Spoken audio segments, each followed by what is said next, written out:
Olá, boa tarde, internautas da TV 247. Eu sou Daiane Santos, estamos aqui em mais uma análise política com Rui Costa Pimenta, presidente do PCO. Nós vamos fazer aqui um balanço geral aí do resultado das eleições, as perspectivas daqui para frente.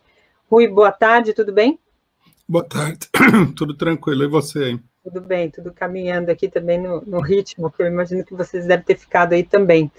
Domingo foi um dia importante para o país, alguns resultados deram ali um raio-x de como está, como o povo, né, de certa forma, escolheu os seus candidatos e quais as perspectivas que nós temos aqui para frente. Queria começar a nossa conversa aqui, Rui, falando principalmente sobre o que foi mais discutido nesses últimos dias, é de quem ganhou e quem perdeu, né? A grande mídia tentou fazer essa narrativa, colocando o campo progressista numa condição que, na avaliação de alguns analistas, aí teria sido prejudicada. Outros colocaram aí o grande derrotado como o bolsonarismo. Como o Rui Costa Pimenta analisou esse conjunto da eleição? Quem ganhou e quem perdeu na sua avaliação, se é que é possível apontar dessa forma, né? Acho que a gente pode definir o resultado eleitoral numa frase relativamente simples, que é a seguinte: o resultado eleitoral é o resultado que a direita golpista gostaria que eles tivessem obtido na eleição de 2016, logo no ano do golpe. Mas não conseguiram, porque perderam o controle da eleição, numa certa medida, para os bolsonaristas. Agora, eles, 4 anos depois, né, eles se reorganizaram, se rearticularam, e eles conseguiram o resultado que para eles seria o ideal para consolidar o golpe de Estado, né? Isso do ponto de vista daquilo que nós estamos vendo, né? Porque quando se trata de eleições, tem muitas coisas que a gente precisa analisar. Não se trata simplesmente de ver os números, e nós não podemos também ter a ideia de que esses números representam efetivamente a tendência popular, né? Eles podem representar a tendência a opinião do povo, mas isso vai depender muito de uma análise minuciosa que se faça dos resultados, né? O que nós vemos à primeira vista? À primeira vista, nós vemos assim: os partidos que sempre governaram o Brasil, que sempre dominaram a política brasileira, desde antes do golpe de 1964, na realidade, eles tiveram aí um resultado favorável para eles. Esse resultado, quem são esses partidos, né? É o PSDB, o DEM, o PSD do Kassab, o PP, né? O MDB. Alguns diminuíram de votação, o caso do MDB, outros aumentaram a votação, o caso do DEM. Se somar com o PSD, que é uma dissidência do DEM, aumenta. O PSDB perdeu voto, o PP cresceu um pouquinho. Tem toda essa coisa aí, essa gangorra, né, eleitoral. Mas, de um modo geral, quem ganhou, quem tem a maioria, digamos assim, no final da eleição, são esses partidos. Nas capitais também, esses partidos estão indo bem, né? O bolsonarismo ganhou 2 capitais, talvez chegue a 4, né? A esquerda não ganhou eleição em nenhuma capital. E o que a gente chamaria de centro político, que é uma direita, na verdade, é a direita golpista, ganhou a maioria das capitais. Particularmente importante é o que aconteceu em São Paulo e no Rio de Janeiro, né? Onde eles, através de uma manobra muito bem feita, eles conseguiram, não ganharam ainda a eleição, porque nós estamos no primeiro turno, mas conseguiram um resultado muito positivo para eles.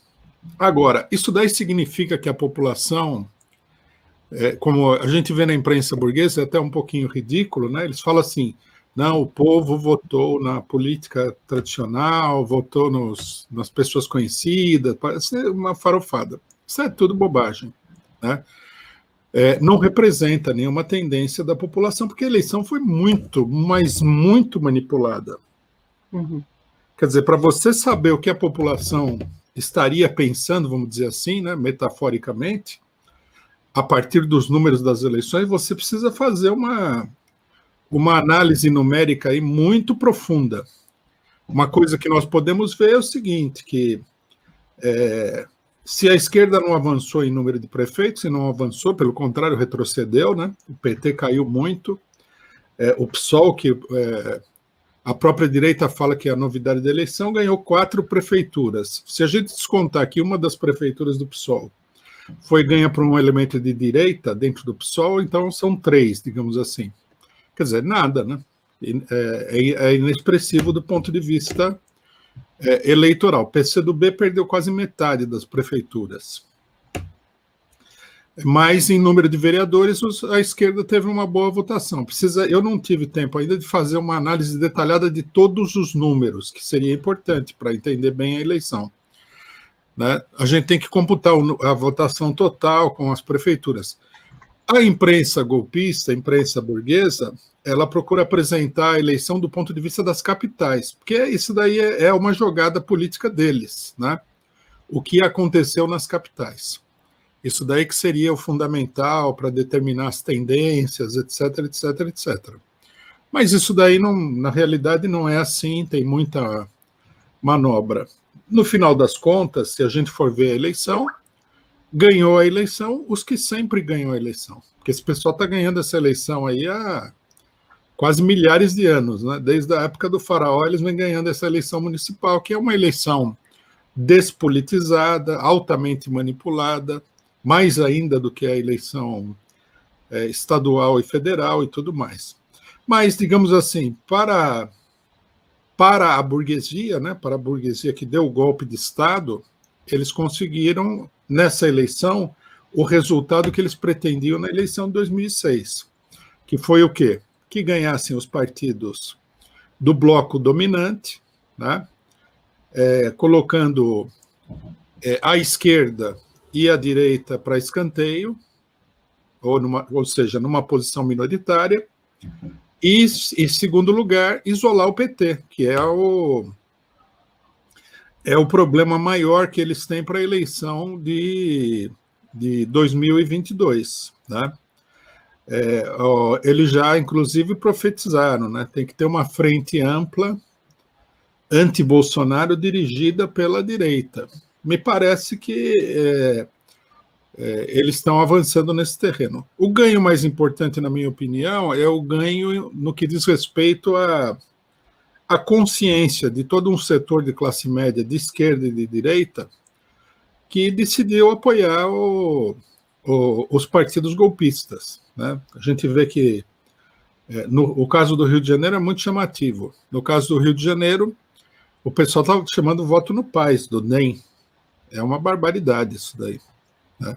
Quer dizer, a esquerda, manipulada pela direita, ela vai se colocando a reboque do setor golpista fundamental em nome de uma luta que não tem valor nenhum, né, na eleição contra o bolsonarismo. Eu acho que nesse sentido, no sentido subjetivo da coisa, quer dizer, do que as forças políticas estão fazendo, pensando, dizendo, a vitória da burguesia é muito grande. É como se eles tivessem ganho a eleição de 2016 com aplauso da esquerda, o que naquela época era impossível, porque eles tinham acabado de dar o golpe. Né? 4 anos depois, eles fazem aquilo que eles queriam fazer em 2016 com o aplauso da esquerda. Né? Isso daí do ponto de vista político, é muito ruim. Não é nada, também, veja bem, a eleição, nós temos que entender o seguinte, a eleição ela é, em primeiro lugar, uma contagem de forças, que, como eu disse, essa contagem de forças fica muito desfigurada pela manipulação da eleição, em diversos sentidos. E, em segundo lugar, ela é uma peça de propaganda. A burguesia fala, não, o Bolsonaro está isolado, né? Quem pode derrotar o Bolsonaro é o PSDB, papapá, ganhou em São Paulo, coisa que o valha e tal. Eles estão armando um cenário político para fazer propaganda das suas próprias posições, que é o quê? Que é consolidar o golpe de Estado de 2016 com governos direitistas, excluir a esquerda definitivamente do poder, ter uma esquerda aí domesticada, né? Ter uma direita que eles chamam de esquerda e uma esquerda domesticada, e isolar totalmente o PSOL, ou isolar totalmente o PT, ou enfraquecer o PT e subordinar o PT aos seus objetivos, né? Agora, isso não depende só da eleição, isso aí vai depender do que vai acontecer no mundo real, porque a eleição é uma espécie de mundo de fantasia, né? Por exemplo, veja só, no Peru, derrubaram o presidente do Peru, então estava tudo muito lindo, no Congresso Nacional. Agora o país está vivendo uma verdadeira insurreição. O presidente que substituiu o presidente derrubado pelo golpe teve que renunciar. A situação explodiu, quer dizer, não é nada seguro, né, que esse resultado eleitoral, que aparentemente favorece os golpistas, ele venha se consolidar como uma política real. Também nada indica que o fato do Bolsonaro não ter eleito prefeitos, ou não ter eleito muito prefeitos, que ele vai ser fraco na eleição presidencial. Nada indica que o PT também, que todo mundo está dando aí como cachorro morto, aqui não é que nada indica, na verdade tudo indica, né? Se o Lula fosse candidato, seria o principal candidato da eleição, independentemente do número de prefeitos e vereadores que o PT elegeu, obviamente. Correto, Rui. Tem muitos superchats que chegaram aqui durante a sua fala. Eu coloquei aqui na tela a Kátia Lima, entrou como membro aqui do nosso canal, Luiz Alberto Benevides, também o Luiz eu achava que já era membro aqui, não sei o que houve, Luiz Alberto, que eu já vi você por aqui algumas vezes, tanto na transmissão com o Rui e outras, mas, de qualquer forma, seja bem-vindo novamente à nossa comunidade. Muita gente sempre aguardando a sua fala, e, como eu disse, muitos superchats. Vou ler alguns aqui, e aí, dentro disso, a gente vai trazendo aí os elementos. A Priscila Menezes, no superchat, ela diz, gostaria que o Rui comentasse o resultado do PCO nas eleições e o que isso significa, Rui. Olha, para nós, o importante mesmo foi fazer a campanha eleitoral. O PCO, uma coisa que nós temos que entender sobre o PCO é que o PCO não faz uma campanha eleitoral tradicional. Nós não temos aí uma estrutura eleitoral montada. O nosso partido não foi criado para simplesmente participar das eleições, como é o caso do resto da esquerda. Os outros partidos de esquerda, eles não têm vida política praticamente fora da eleição e da atividade parlamentar. Eles são partidos que são apêndices do regime político atual. O nosso não é assim. Nós fizemos uma campanha eleitoral que foi uma campanha de propaganda de ideias. Nós não saímos aí desesperadamente à cata de votos, né? Então, nós consideramos que a campanha foi muito boa, muito vitoriosa, e achamos que o resultado, nós estamos analisando com cuidado o resultado da eleição, nós achamos que esse resultado nosso, ele não é um resultado efetivo, né? Não foi o que aconteceu. Uma primeira coisa que chamou muito a nossa atenção, não é a primeira vez que acontece isso também, é que o resultado do PCO ele é uniforme no país inteiro, né? Você tem uma porcentagem que varia, né, uma mínima fração em todos os lugares. Nós lançamos candidato em 80 cidades, e todas as cidades, nessa cidade nós lançamos candidatos a prefeito em 40 cidades. Em todas as cidades, parece o mesmo índice. E o mais curioso é o seguinte, na cidade onde nós temos uma atividade muito grande, né, e na cidade onde nós temos uma atividade muito pequena ou muito recente, o índice é o mesmo. Quer dizer, o número de militantes do PCO e tudo mais, ele não altera o resultado, que é um resultado que também não corresponde à força do partido. Então, nós já não é a primeira eleição que nós falamos isso, né? Nós consideramos que esses resultados, eles são resultados que são manipulados, além de tudo que aconteceu na eleição conosco, né? Por exemplo, o fato de que alguns candidatos nossos foram indeferidos e nós entramos com recurso. Aí o TSE dava o candidato como indeferido, e a imprensa falava que o candidato estava indeferido, quer dizer, para não votar no candidato nosso. Significa, né? Esse daí é um efeito, eu acredito, da Lava Jato e do Lula. Não tem mais recurso no Brasil. Não tem segunda instância, terceira instância. De acordo com a ciência jurídica tradicional, você só é culpado quando você tem o trânsito em julgado. Aqui na eleição, nós fizeram uma ampla propaganda contra nós sem trânsito em julgado. Então, teve muita coisa desse tipo, né? Mas eu acho que, independentemente da maneira como eles manipularam, acho que há uma manipulação diretamente nos números. A urna eletrônica, como a gente sabe, não oferece absolutamente nenhuma segurança. É um computadorzinho vagabundo que eles colocam aí para colher o voto, né? Quem mexe com o computador sabe, não tem o computador da... Se você quiser entrar no computador da NASA, você entra, não vai entrar na urna eletrônica, nos computadores que fazem a somatória. Isso daí eu digo não apenas em relação ao nosso partido, mas eu acho que é uma coisa geral. Então, isso daí precisaria ser avaliado com muito cuidado para a gente tirar uma conclusão posterior. Mas, no geral, eu e os companheiros do partido, nós damos mais importância ao que aconteceu na campanha, né? Nós sabemos que os números que apareceram aí, que são baixos, há um pequeno crescimento da nossa votação, né? Mas é um crescimento que fica prejudicado pelo seguinte: nós lançamos muito mais candidatos nessa eleição do que nas anteriores. Então, no final das contas, se a gente somar todos os candidatos e ver o total de votos, teria tido uma diminuição de votos, não um crescimento. Mas nós achamos que isso daí é uma coisa muito artificial, e o importante foi a campanha, foi o que nós falamos na campanha, a nossa propaganda, a luta política que nós travamos aí, né? Ninguém no Brasil pode acreditar que a eleição é perfeita, limpa e tal. Isso aí seria uma bobagem total. Ô, Rui, essa questão das urnas foi uma questão que acabou virando aí uma pauta diante da situação que se configurou no domingo, né?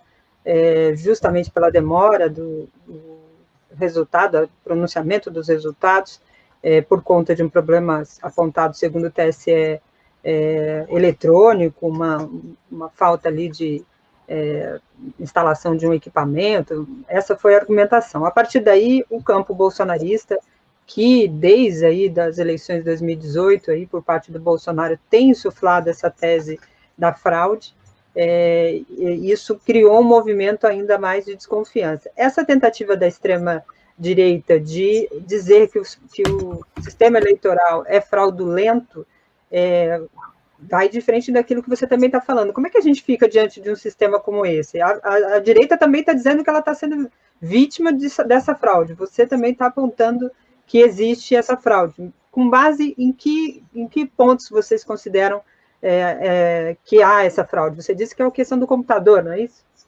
Não, o problema é o seguinte, o Brasil tem uma tradição de eleição fraudulenta, né? É que, logicamente, que a burguesia que quer manter o sistema eleitoral, porque é a base da dominação deles, eles procuram mostrar que tudo é muito limpo, muito justo, muito perfeito e tal, né? Mas isso não é verdade, a gente sabe. Na época da República Velha era uma coisa escancarada a fraude, né?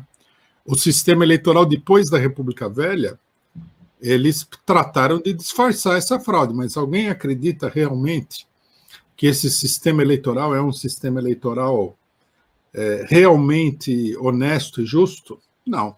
E com a introdução da urna eletrônica, tornou isso daí ainda mais discutível. Eu não tenho provas, né? Eu vejo, por exemplo, eu tenho experiência na eleição com o nosso partido, e eu vejo, os resultados que nós temos são muito contraditórios com aquilo que a gente sabe que está acontecendo, com a nossa, como é que se diz?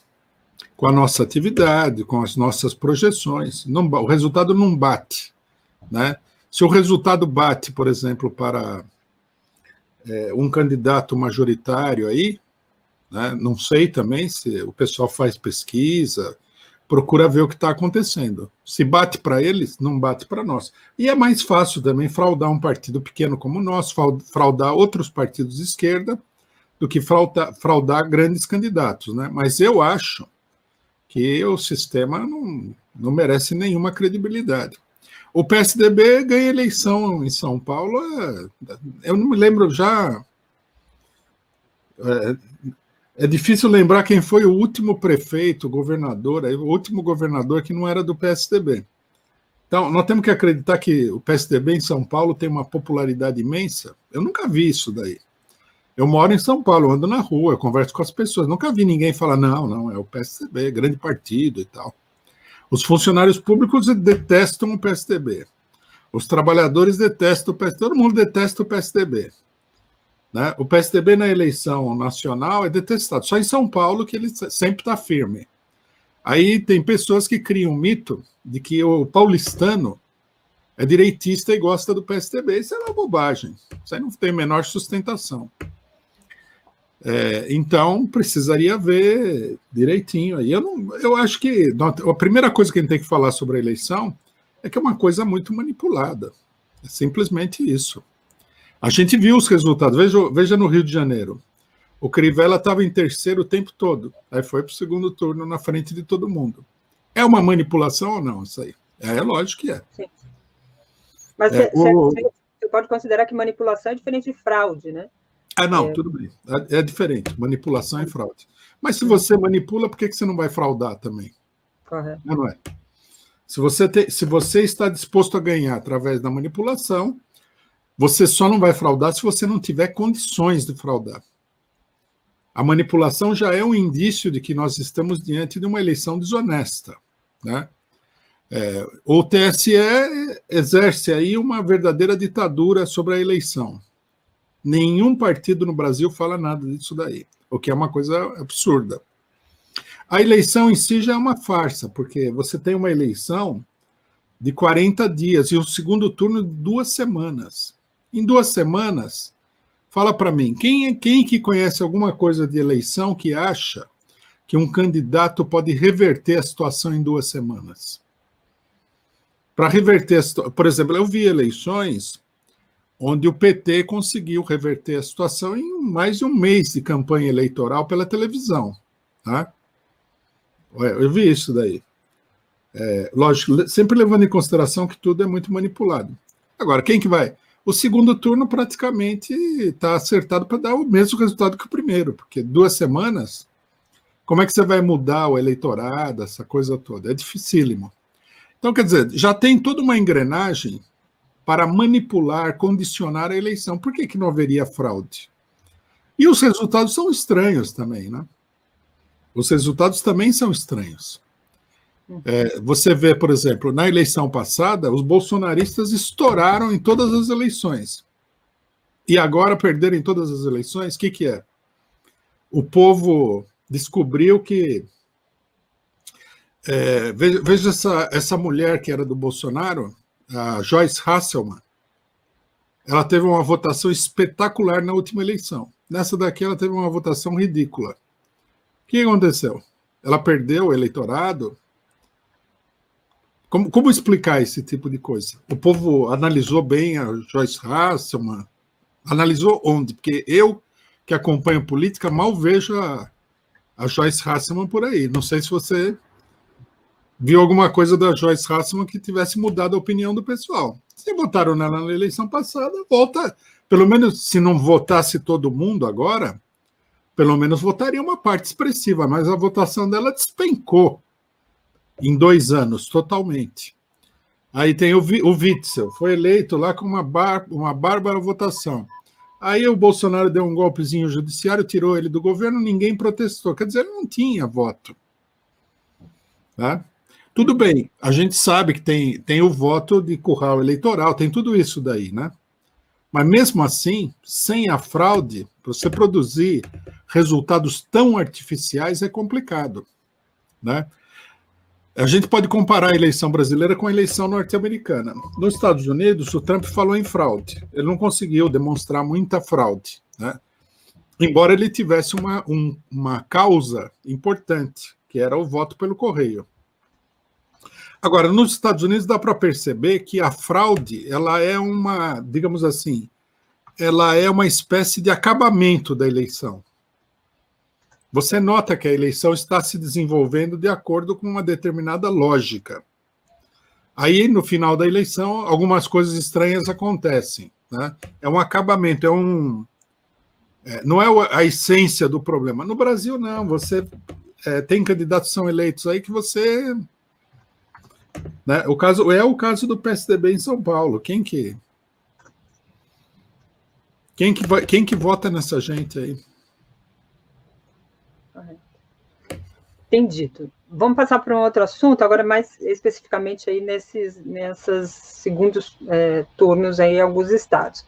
Lá em Porto Alegre, começando lá embaixo, né, começando em Porto Alegre, no sul, temos aí na capital Manuela Dávila e Sebastião Melo, neste segundo turno. Há algumas movimentações já em relação a apoios do campo progressista, à candidatura dela, e ela está ali, veio num caminhar pela pesquisa apontando uma liderança, já às vésperas ali do processo eleitoral veio a renúncia de um dos candidatos, e aí o jogo mudou um pouco, a vitória, o segundo turno foi ali apertado, mas conseguiu para o segundo turno. Como é que você avalia Rio Grande do Sul do campo progressista? Como é que o Rui considera as chances aí da Manuela nesse segundo turno?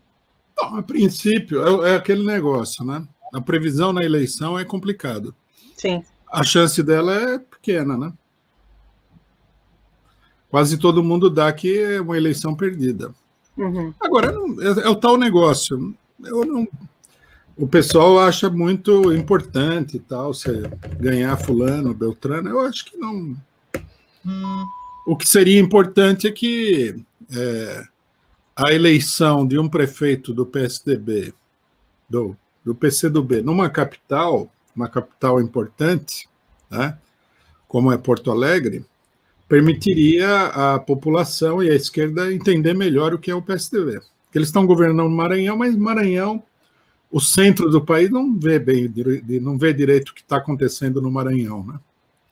Maranhão é uma espécie assim de terra encantada, está fora da experiência cotidiana das pessoas, principalmente nesse triângulo aqui, Rio, São Paulo e Minas, né, que é onde se concentra a maior parte da população do país. Eu acho que a única importância seria essa. Eu não tenho a posição, né, seria bom explicar isso daí, já falamos isso antes da eleição, de que a vitória de Manuela Dávila, a vitória do Boulos, a vitória do PT no Recife seja uma grande vitória popular. Não vejo nada disso. Pelo contrário, né? Eu acho que esses partidos eles acabam ganhando a eleição quando os governos de direita não dão conta. E aí eles fazem aquela administração extremamente medíocre, né, que não acrescenta. Do ponto de vista político, não acrescenta nada, pelo contrário, né? É uma administração que tende a empurrar o pessoal para a direita. E do ponto de vista das realizações, que já não são muito importantes, é extremamente medíocre. Então, desse ponto de vista, né, eu não vejo que a coisa seja importante. O que eu acho é que, coincidentemente, né, mas nada é coincidência, a esquerda que a direita gostaria que tivesse em evidência, ficou em evidência. Manuela, em Porto Alegre, e o Boulos em São Paulo, né? E a imprensa do golpista delira com isso daí, tá feliz da vida com isso, né? Então, eu sou obrigado a pensar que eles deram uma mão aí também nessa... Porque se tivesse uma oposição muito forte a que a Manuela Dávila ganhasse, ela não teria chegado aí no segundo turno. Ô, Rui, Vou contradizer aqui você com uma declaração do próprio ex-presidente Lula hoje, né? Ele postou nas redes, vou colocar até aqui a matéria que a gente publicou lá no 247, ele defendendo no seu Twitter, na sua página nas redes sociais, que todo progressista tem o compromisso histórico de votar no Boulos aqui em São Paulo. Ele fez essa afirmação hoje, no domingo ele já tinha dado alguns sinais nesse sentido, e na declaração do ex-presidente aqui, ele disse que todos os eleitores e eleitoras que votaram no PT, todos os eleitores que são de esquerda, todos os eleitores progressistas e que querem restabelecer a democracia no Brasil, têm agora o compromisso histórico de votar com Guilherme Boulos. Você disse que a direita está festejando Boulos, mas o próprio PT também está nesse alinhamento. Como é que você analisa, como é que o PCO vai se posicionar diante desse cenário?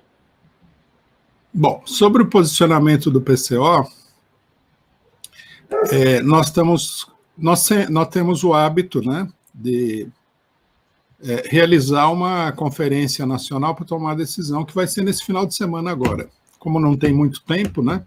Claro. Vai ser no meio da coisa. Agora, analisando o problema, bom, eu acho que o Lula está errado, não tem nada a ver, isso aí não tem a menor importância para o avanço da democracia, ou seja lá do que for, a eleição do Boulos, né? O Boulos, ele é aplaudido por todo mundo, da extrema-direita bolsonarista à extrema-esquerda super-revolucionária e guerrilheira. É uma unanimidade nacional, né? Bom, eu acho que você acreditar que a unanimidade nacional vai salvar o país é uma coisa boba. É de uma ingenuidade assim extraordinária. É evidente que a burguesia acha que impulsiona. Na verdade, a vitória do Boulos não é uma vitória popular, é uma vitória da imprensa capitalista. Desde o começo, eles já deram pesquisas, na minha opinião, manipuladas, que mostravam que o Boulos estava bem à frente do PT. Né? Eles fizeram a propaganda do Boulos, já procuraram e conseguiram que uma parcela do PT votasse no Boulos. Gente de dentro do PT que gosta de fazer propaganda para a burguesia começou a fazer a campanha do Boulos, etc. e tal. Eu acho que é inacreditavelmente infantil a pessoa não ver o que está acontecendo, né? É evidente que a burguesia apostou as fichas do Boulos para tirar o PT do quadro político em São Paulo. O PT ajudou, né? O PT fez uma campanha, fez uma eleição aí que mostra assim que o partido é um partido completamente desnorteado, né? Lançou um candidato que era um candidato ruim, né? O Gilmar Tato, sem popularidade. O candidato ganhou numa briga dentro do PT, que já serviu de pretexto para alguns setores apoiarem o Boulos, etc. e tal. E a imprensa aproveitou isso daí, não sei se aproveitou ou se eles criaram oportunidade, né? Porque eu acredito muito na capacidade da burguesia de criar a oportunidade, não de aproveitar a oportunidade. Não sei como é que teria sido feito, mas enfim. Eles aproveitaram tudo isso aí e fizeram uma enorme campanha do Boulos. O Sérgio Moro apoia o Boulos. Falou que o Boulos, não é que apoia para a eleição, mas falou que o Boulos é uma maravilha, né? A Folha de São Paulo, nossa, a campanha para Boulos é extraordinária. O Estado de São Paulo, o jornal mais conservador do país, é uma campanha intensa a favor do Boulos. Aquela mulher da cobra lá, esqueci o nome dela agora, Janaína Pascoal, também saiu elogiando o Boulos. Felipe Neto elogia o Boulos. Isso, todos esses monstros golpistas elogiam o Boulos. Bom, eu acho que a pessoa tem que prestar atenção nisso, né? E tirar a seguinte conclusão: se o Boulos fosse tão bom assim para a democracia, o pobre, o povo, essa gente não ia apoiar. Nunca vi eles apoiarem ninguém bom. Alguém teria que explicar por que eles gostam tanto do Boulos. E todo mundo gosta do Boulos. Né? Por que acontece? Uma estratégia também para tentar fazer esse caminho da deslegitimização do PT, por exemplo? Tirar o PT, como você está apontando da jogada? Eles pegam alguém que está expoente, se não fosse Boulos em São Paulo, na região sudeste, mas fosse o Flávio Dino, por exemplo, de certo modo também fariam a mesma coisa e fazem um pouco disso com o Flávio Dino, em algumas questões. Você não acredita que seja um pouco esse caminho também para minar o PT? Quer dizer, nesse caso, o que você está dizendo é o seguinte, que não é que o Boulos está fazendo isso. O Boulos lançou a sua candidatura e eles estão fazendo isso. Não, não é assim, porque a burguesia não vai querer substituir o Lula com uma pessoa que eles considerassem perigosa. Uhum. Por que eles querem destruir o PT? Eles querem destruir o PT porque o PT representa para eles uma ameaça. Por que eles escolheram o PSOL? Porque é um partido domesticado, né? Veja o caso do Rio de Janeiro. Aí o caso do Rio de Janeiro é muito explícito. O Marcelo Freixo, que antes do Boulos era o grande herói do PSOL, ele renunciou à candidatura dele, inventou uma história triste lá, renunciou à candidatura. Nós falamos, ele renunciou para apoiar o Paes, porque se ele se lança, ele divide o voto do Paes e o Crivella ganha a eleição. Então ele renunciou para apoiar o Paes do DEM, partido da ditadura militar. Veio o segundo turno, ele foi a primeira pessoa a levantar lá e falar que ia apoiar o Paes. Ele não tinha falado nada na eleição, nem a favor do candidato do PSOL, nem de ninguém. Ele estava esperando o Paes. Isso significa o seguinte, que ele não é exatamente, né, uma liderança popular. Ele é um político alinhado com os interesses da Globo. Por isso a burguesia confia nele. Se ele fosse um radical, se ele fosse uma pessoa que eles sentem que eles não vão poder controlar, eles não fazem campanha. Ninguém cria cobra para ser picado. Tá? A coisa funciona assim. O Boulos, ele está sendo aplaudido porque o pessoal vê nele a alternativa direitista ao PT. E todo mundo sabe que ele não é um verdadeiro político popular. Bom, veja-se a votação dele, né? Ele é igual ao Marcelo Freixo, ele tem o voto da classe média e alta. Então, quer dizer, com esse voto também não dá para ele ser muito radical. Ele é uma pessoa confiável, ele é uma pessoa aceitável. Por isso que a burguesia fez toda a campanha dele. E a burguesia não gosta do PT, não é porque o Gilmar Tato seja nenhum revolucionário. O PT está cheio de direitistas. O problema é que o PT, enquanto partido, é uma estrutura social muito mais difícil de controlar. O PT tem a CUT, o PT tem os movimentos populares, né? O PT tem uma influência popular muito ampla, de operários e tudo mais. Então é mais difícil de controlar.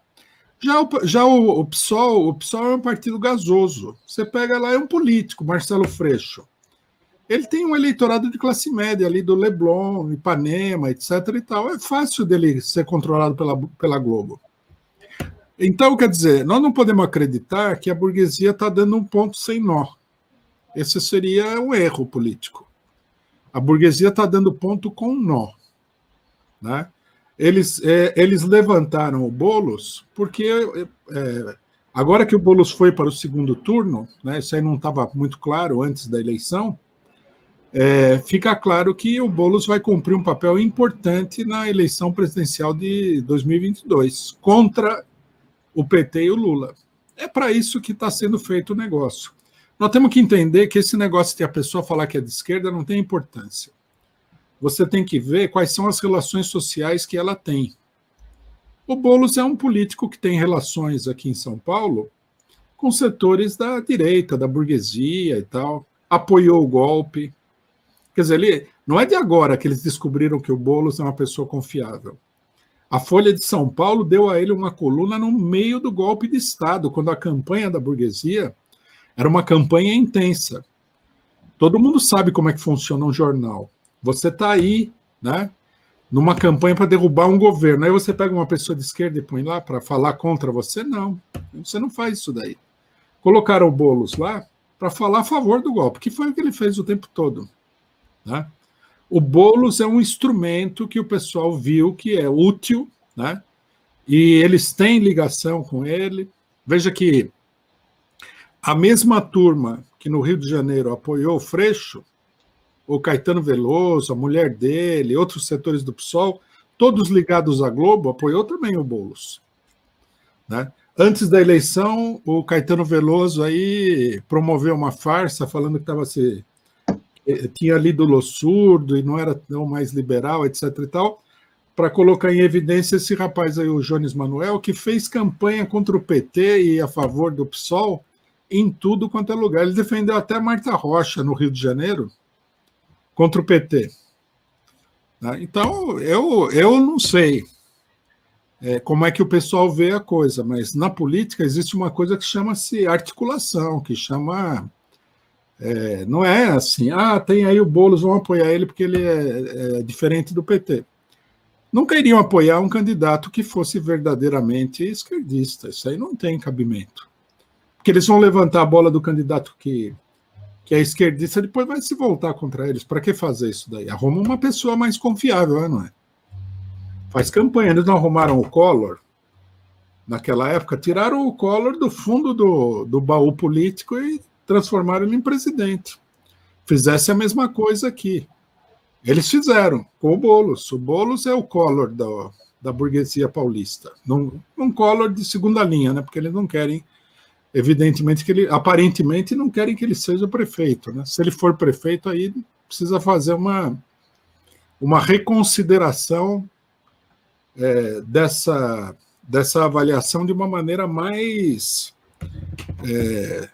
de entender melhor as relações dele com a burguesia. Agora, o PSOL é um partido que está se transformando no partido de esquerda do regime. Eles acham o PSOL uma maravilha. O PCdoB também está cumprindo esse papel. São os dois, né? Mas o PSOL é mais maravilhoso, porque o PSOL é o típico partido para enganar a classe média. Identitário, jovem. Né? A gente viu a campanha do Boulos. Parecia uma campanha que foi feita para um aniversário de criança. Então, a classe média, que é meio infantilizada, de esquerda e de direita também, adora o Gabinete do Amor, a Irundina vestida de palhaço, e não sei o quê, aquele negócio todo é o moderno, né? Quer dizer, uma coisa totalmente sem conteúdo, destinada a enganar o povo. Isso daqui não é nenhuma novidade, nós estamos falando isso faz tempo já, não é de agora. Nós estamos falando, olha, cuidado com o senhor Guilherme Boulos, precisa ver a trajetória, precisa analisar as ligações políticas, os atos políticos, quem apoia ele. E a burguesia está, assim, num amor com o Boulos que é inacreditável. Eles gostam mais do Boulos do que do Bruno Covas. Rui, tem muito superchat aqui, vamos tentar fazer uma leitura aqui de todos eles. Entrou um agora do Ivo Miranda Gomes, ele diz, em protestos contra as barbaridades que o Pimenta está dizendo, ele mandou aqui o superchat fazendo o contraponto. E assim, qual seria a barbaridade que eu estou dizendo? Ele não apontou, só li aqui o trecho que ele mandou. O Edson Ike, você já respondeu de certo modo, ele diz, sabemos que as eleições são uma fraude, mas mesmo assim, preciso a esquerda em São Paulo. É preciso da esquerda em São Paulo, né? Rui sempre criticou o Boulos e agora a militância do pessoal vai apoiar o Boulos no segundo turno. Você já se posicionou, então está respondido. Fábio Piche, também no superchat, lembrando, quem paga a banda escolhe a música, companheiros. Fiquem atentos, destacou aqui o nosso internauta. Outro superchat da Albetiza Moreira. Rui, desafinando o coro dos contentes da Frente Ampla. Ciro, ela bota CGND, não sei o que isso significa, andando para Manu. Ele quer se ajeitar com a direita e, ela usou um termo aqui, mas vamos dizer, acabar com a esquerda. Vi gente da esquerda elogiando o direitista para defender os cachorros, destaca aqui a nossa internauta. Rafael Lacerda, Rui, o PT precisa de um novo branding, focar mais nas causas identitárias e esquecer a classe trabalhadora? Assim, sendo mais palatável ao mundo atual, ele questiona aqui o Rafael Lacerda. Leonardo Andrade. Rui, essas eleições vencidas pela direita foram as mais antidemocráticas da história do Brasil. Por que a esquerda não denuncia a fraude, Rui? Certo, são várias questões, né? Primeiro, eu queria comentar o companheiro aí que falou que estou dizendo barbaridades. Isso aí no Facebook e no Twitter, no mundo, né? Que é um mundo vamos falar que é verdade, de idiotas dentro do Facebook e do Twitter, o cidadão põe um kkk lá. Eu vi muitos bolsonaristas fazerem isso. Só leva a sério esse tipo de coisa quem não tem a capacidade de pensar, né? Quando se trata de uma discussão política séria, tem que apresentar algum argumento. O que eu estou falando é tudo, não é barbaridade, é o óbvio, né? O óbvio do óbvio. Todo mundo viu isso daí. O Boulos defender a frente ampla, a Folha de São Paulo fazer campanha do Boulos, o Boulos só estava na frente do PT o tempo todo, a burguesia tentando dividir o PT, arrancar o voto do PT para o Boulos, etc. e tal. Bom, se você não leva em consideração essas coisas, não sei também como é que você tira conclusões da política. Deve ser uma coisa esotérica, assim, uma coisa de misticismo, né? Você tem que tirar conclusões da política pelas ligações que a gente vê na política. Senão, como é que a gente pode dizer que... Por que a gente poderia dizer que o Bruno Covas é de direita? Não sei, é estranho isso daí. Então, precisaria ter argumentos, e nós temos argumentos. Nós estamos mostrando esses argumentos desde a época da campanha contra o golpe. A gente não começou a criticar o Boulos agora, nós estamos seguindo a trajetória dele desde 2013, pelo menos. Eu, pelo menos, acompanho a política e tudo mais, faço uma análise. Desde 2013 nós estamos fazendo essa análise. Não é agora porque todo mundo começa a falar que o Boulos é maravilhoso que eu vou mudar de opinião. Precisaria de coisa muito forte para mudar de opinião. Sobre o negócio do... Rui, o Scott Ross também mandou um superchat aqui dizendo: Rui, mas não seria o Covas o candidato fundamental da direita? Por que a burguesia apoia o Boulos? Não, então, a burguesia faz uma manobra com os dois candidatos. Ele escolheu a pessoa que iria para o segundo turno, né? Por que a burguesia teria que escolher um único candidato? A gente viu, por exemplo, nos Estados Unidos o que eles fizeram, a manobra gigantesca que aconteceu, levou a esquerda a apoiar um genocida como o Biden. Levou até a esquerda brasileira a apoiar o genocida. O que é uma coisa inusitada, que mostra o desnorteamento da esquerda. A burguesia, ela trabalha com todos os partidos, não é com um ou com outro. Eles elegeram o Bolsonaro, agora eles querem tirar o Bolsonaro. Então, a gente vê, como é que se diz? É uma política de manipulação e tudo mais sofisticada que a burguesia faz. Não se pode compreender essa política com uma mentalidade simplória, né? Você não vai chegar e falar assim, não, votar o povo quer o Boulos. Não tem nada disso. Não tem nem nada a ver com isso daí. Então nós temos que entender quais são os objetivos que a burguesia está perseguindo. Por exemplo, a burguesia não está pensando simplesmente em ganhar a eleição em São Paulo. Ela está preparando a eleição presidencial de 2022, que é a que conta. A eleição em São Paulo vale bem menos do que as eleições para prefeito, então nem falar, não vale absolutamente nada.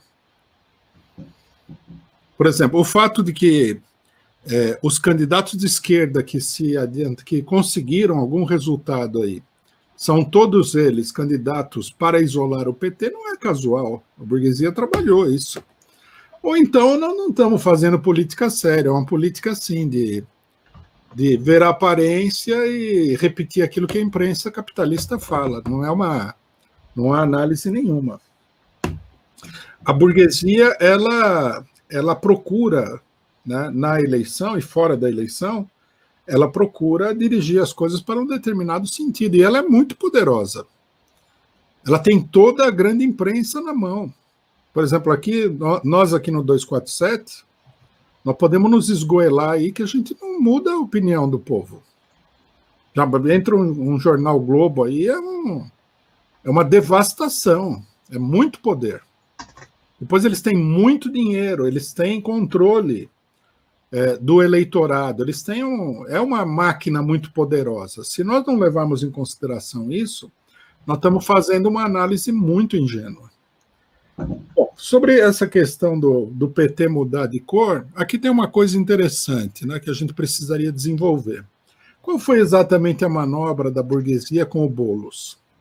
A manobra da burguesia foi muito simples. Ela separou o eleitorado pequeno burguês do PT do eleitorado operário e popular.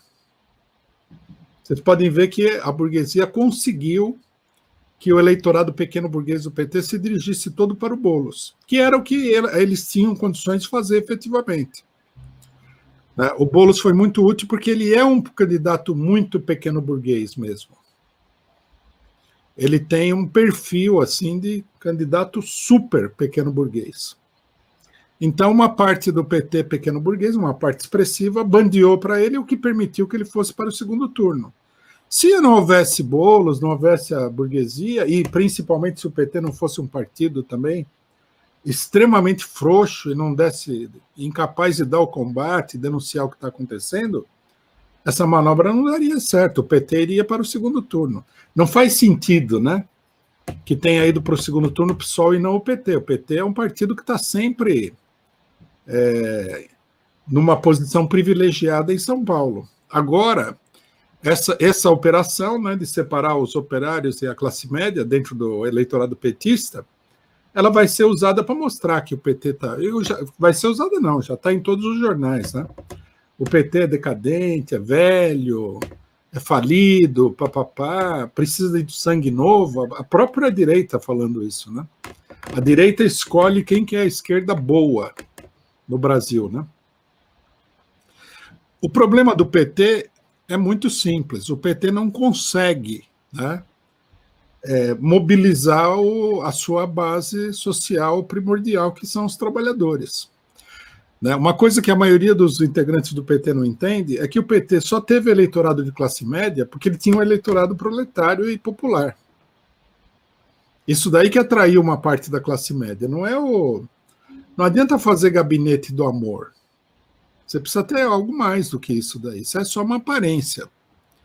E o PT não conseguiu, né? Eu acho que o PT vai responder o negócio do Boulos, primeiro capitulando totalmente diante do Boulos, deixando o Boulos, por um período, com a ajuda da burguesia, devastar o partido, e depois vai tentar imitar o estilo Boulos. Vai arrumar um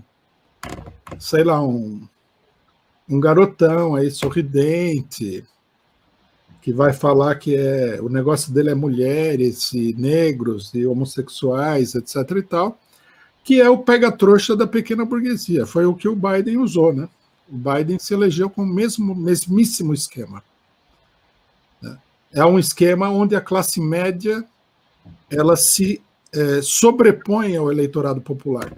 Agora, a pergunta é a seguinte: por que a classe média, eles conseguem fazer com que a classe média se sobreponha ao eleitorado popular? Por dois motivos. Primeiro, por causa da abstenção. A taxa de abstenção é muito grande. Então, uma parte grande do eleitorado popular nem vai votar. Segundo, porque o eleitorado popular está gelado, está fora da política. O pessoal não vai na periferia, eles estão à margem da política. E o PT tem uma grande responsabilidade em ter criado esse fenômeno aí dessa paralisia, né? Porque eles não vão atrás de mobilizar. Você vê, o próprio Tato falou, o eleitorado dele é da periferia, mas ele não esteve na periferia antes, né, da eleição. Ele tentou mobilizar a periferia na eleição. Quer dizer, você precisa, portanto, de um partido que não seja uma mera máquina eleitoral. Isso aí não vai levar ninguém a lugar nenhum. O pessoal pode se esgoelar, votar útil, votar no mal menor, depois votar no mal menorzinho ainda, depois votar no outro mal ainda menor, etc. e tal, que isso aí não vai resolver o problema de ninguém, né? Porque isso daí é simplesmente você fazer o jogo dentro das coisas como elas estão. E a outra pergunta que fizeram revela bem isso. Por que a esquerda não denuncia a eleição? A esquerda não quer mudar o regime. Você quer prova maior do que isso? A esquerda tem a maior preocupação eleitoral. No entanto, a eleição ela só deixa uma fresta para a maior parte da esquerda. O PT elegeu 157 prefeituras. No Brasil tem alguma coisa perto de 6 mil municípios. E o PT é o maior partido de esquerda em número de prefeituras. Quer dizer, é uma fresta, é uma migalha, é uma esmola eleitoral que a burguesia está dando aí. O pessoal não quer mudar o sistema que permite que eles só ganhem uma esmola. Eles estão satisfeitos com a esmola. Na eleição, eles vão que nem uns malucos aí, joga o vermelho no lixo, põe roxo, põe azul, preto, amarelo, cor de laranja, etc. e tal, põe delegado de polícia, coronel da polícia. Tudo que eles falaram no período anterior, que era para defender o negro da PM, eles mudam na eleição e defendem a PM contra o negro. É uma verdadeira maluquice. Tudo isso para quê? Para ganhar um vereador aqui, outro ali, que, no final das contas, é parte da engrenagem geral do sistema antidemocrático que tem no Brasil. Isso sempre foi assim. Por isso eles não denunciam nada. E a eleição teria 1000 coisas para denunciar. É uma das eleições mais antidemocráticas do mundo. Do mundo. Né? Bom, basta ver que o segundo turno é 2 semanas, quer dizer, é uma farsa. Era melhor nem fazer o segundo turno nessas condições. É para manter um imobilismo total, o povo não poder se informar, não poder participar. Agora, na atual situação, que é uma situação de golpe do Estado, a coisa fica pior ainda, porque você está reforçando não o sistema tradicional, que já seria péssimo, você está reforçando um sistema, um regime político que está sendo condicionado pelo golpe de Estado de 2016. E o que é pior, a esquerda está chamando a votar nos golpistas aí. A frente tem um maior entusiasmo pela frente ampla, né? Vamos ver como é que isso daqui vai se desenvolver no próximo período. Mas, por exemplo, o chamado a votar no PAS no Rio de Janeiro, eu vou te falar, é o fim da picada, é o colapso político e ideológico da esquerda. É a mesma coisa que votar no Temer. Votar no PAS era a mesma coisa que votar no Temer se ele fosse candidato aqui em São Paulo. Quer dizer, votar no pessoal que deu o golpe. O pessoal que, nesses últimos 35 anos depois da ditadura, destruíram o país.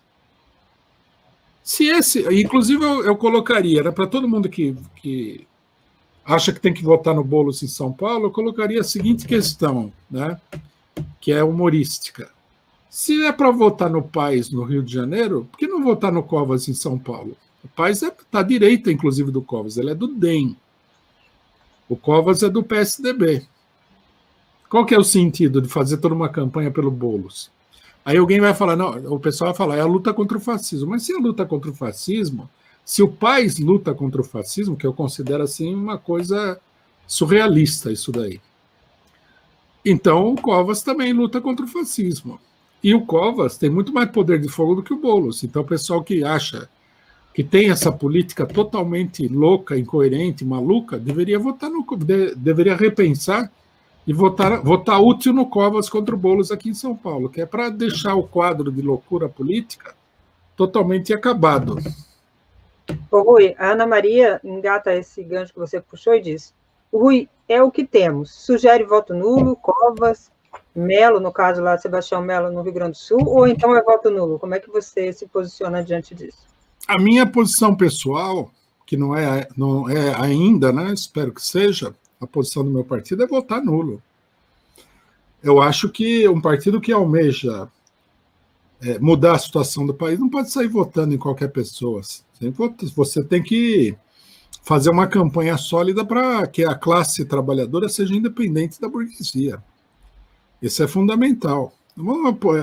Votar no candidato da Folha de São Paulo, que é o Boulos, o pessoal precisa ter um pouco de bom senso, né? Tudo bem, eu entendo.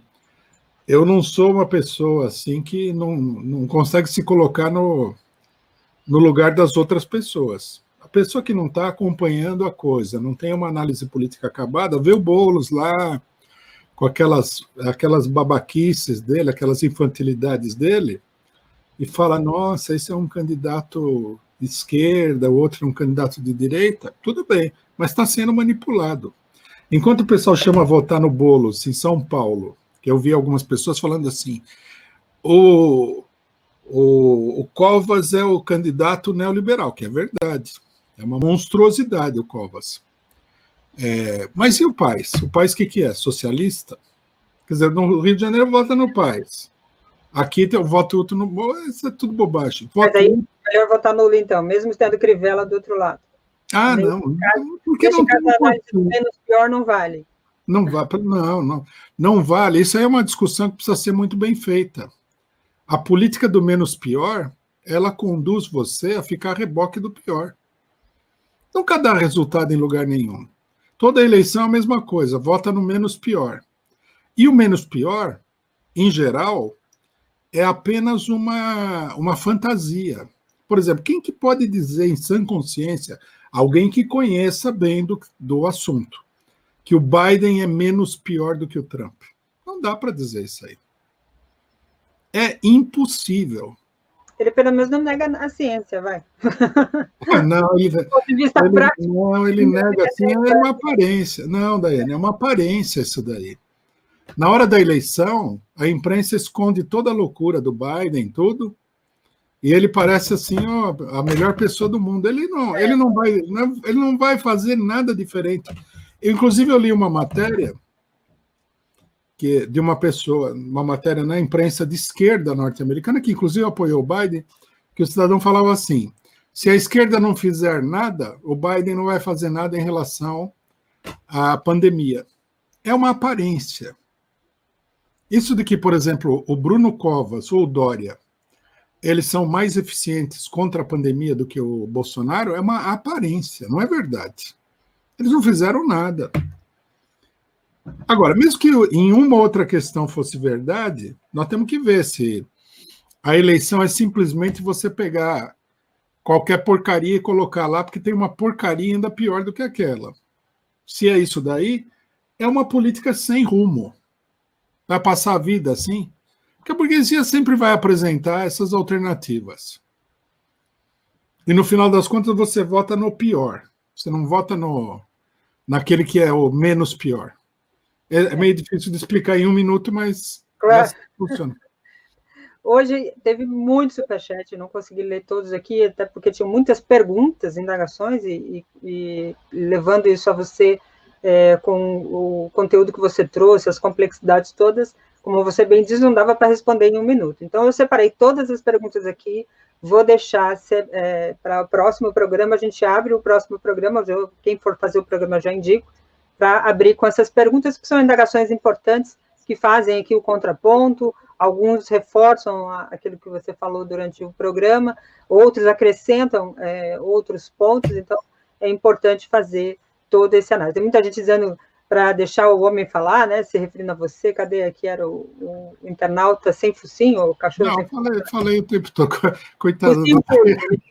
Em apoio ao Rui Sincerão, deixa o homem falar. O Rui teve todo o tempo para falar, e tem toda terça-feira aqui, inclusive, para fazer isso, com uma ótima análise. Eu acho que é importante esse debate profundo, com as críticas, do modo certo, né? O debate do modo certo, sem o ódio que permeia o debate político em qualquer situação. Ele fez as críticas de opinião, as críticas de análise política que devem ser feitas de acordo com as suas convicções e de acordo com aquilo que ele acompanha. Rui, muito obrigada.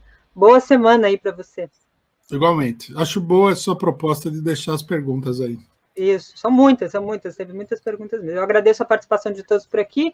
Daqui a pouco eu estou lá no Boa Noite 247, junto com o Rodrigo, para a gente continuar também reforçando esse debate político. O Rui de volta